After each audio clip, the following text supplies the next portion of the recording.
What's going on, everybody? I'm making pulled pork today, and it's 5 a.m., so naturally the first thing we need to do is get that coffee going.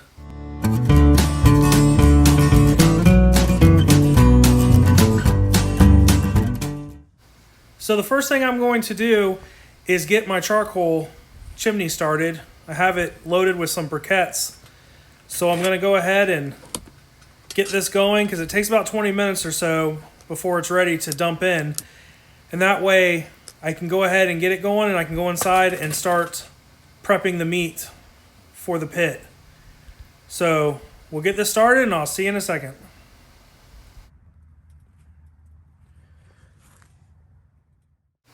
So it's time to start trimming up the Boston butt. And the first thing I want to do is look for anything like this right here. As you can tell, there's a little vein. You want to go ahead and remove that. Sometimes there's one or two. They usually are pretty good at getting rid of them before you buy them, but occasionally you'll get one or two that you need to remove. And besides that, you want to look around on the meat side and see if there's any extra fat that you don't need, because fat's marbled throughout the Boston butt, so you don't have to worry about that for flavor or anything. So you go ahead and just remove all that you can on top without getting too ridiculous about it. And especially if it's hard. If it's thick and hard, you have to get rid of it. It will not render down, and you don't want to try to eat that. Like this piece right here, go ahead and just get rid of that.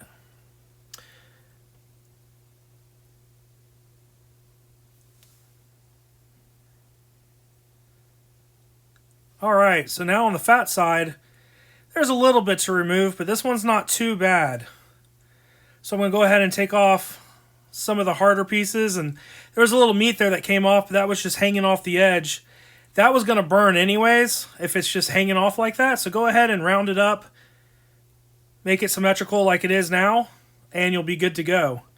So I'm going to go ahead and do the same thing to the top of this one, and we'll see what the back looks like.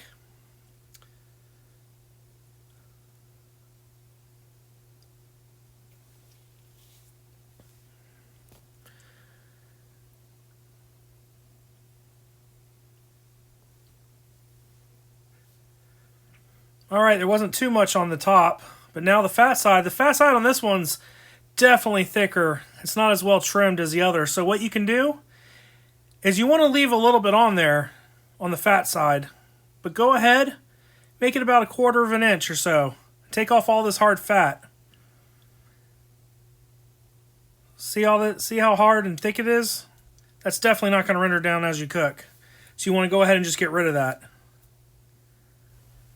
Now that we have it all trimmed up, it's time to put a little seasoning on. And I have some Honey Hog Barbecue from Meat Church. I'm going to use this as a base layer.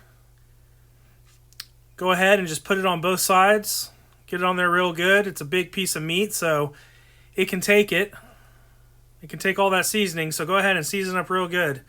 This is going to help establish the bark and get a lot of good flavor on the outside of your meat.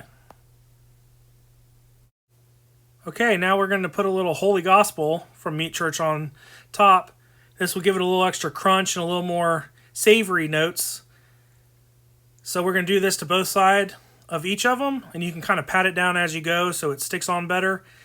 I never use a binder. I never feel the need to on anything I do. Everything's always sticks very well, but if you feel like you need to use a binder, you can always use yellow mustard. You'll never taste it, but it's good to help the rub stick on. But like I said, I've never had an issue with it, so if you want to, go for it.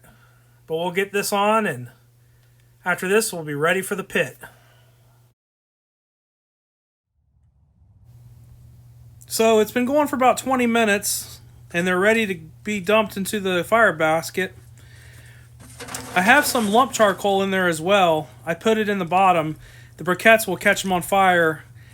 The lump charcoal will burn a little bit hotter and longer than briquettes, and this is going to be a long cook, so I like to mix them up.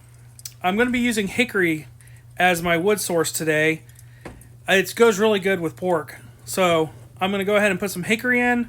I like to leave it open while I first put wood in because 2 reasons. First, it helps catch it on fire. The more air it gets, catches the wood on fire quicker. And 2, when the wood first catches on fire, it produces a lot of heavy smoke. Now, for good barbecue, you want a light, thin smoke. not the heavy stuff. That'll make it bitter and it'll be over smoked. So what I'll do is I'll let it catch and get hot and get some of this heavy smoke burned off, and then I'll go ahead and shut the door.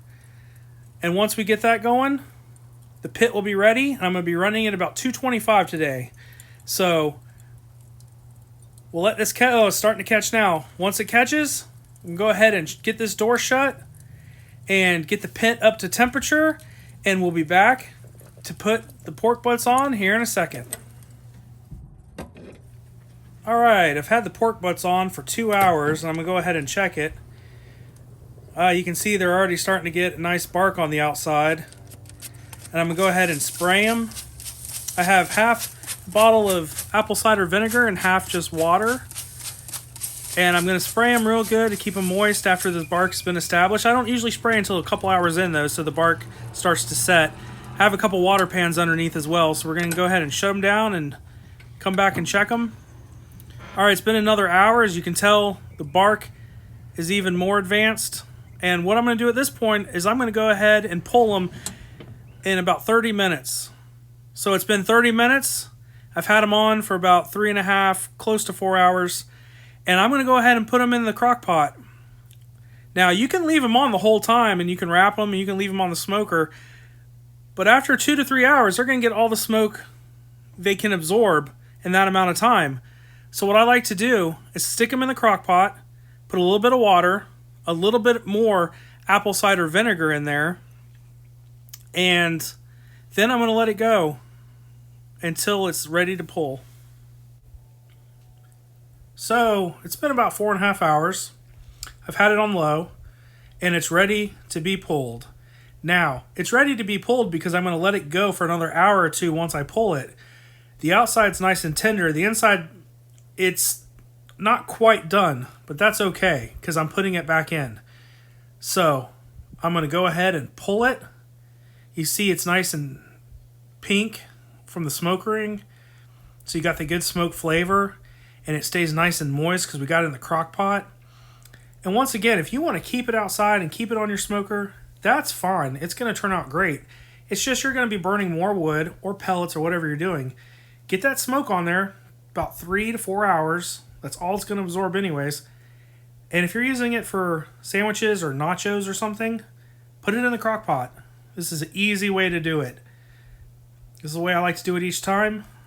Occasionally I'll leave it on if I don't even wrap it and I like to get a nice hard bark. But if you're using it for sandwiches or nachos, I prefer it to stay soft on the outside anyway, so you can tell the bark's on there and you get that smoke ring, but it's nice and juicy and moist and good to go. Soft. Good for sandwiches. Good for nachos. Whatever else you like to put it on. I like to put it on eggs in the morning and make it with eggs and cheese and pulled pork, a little barbecue sauce. So anyways, go ahead and get it all pulled. See, that's a big chunk right there. That was more towards the center. I'm going to kind of shred it as best I can. I'm going to get it down those juices. In another hour or two, it's going to be soft, just like everything else. So I'm going to go ahead and get this all pulled, and I'll be back to show you what it looks like when it's all done.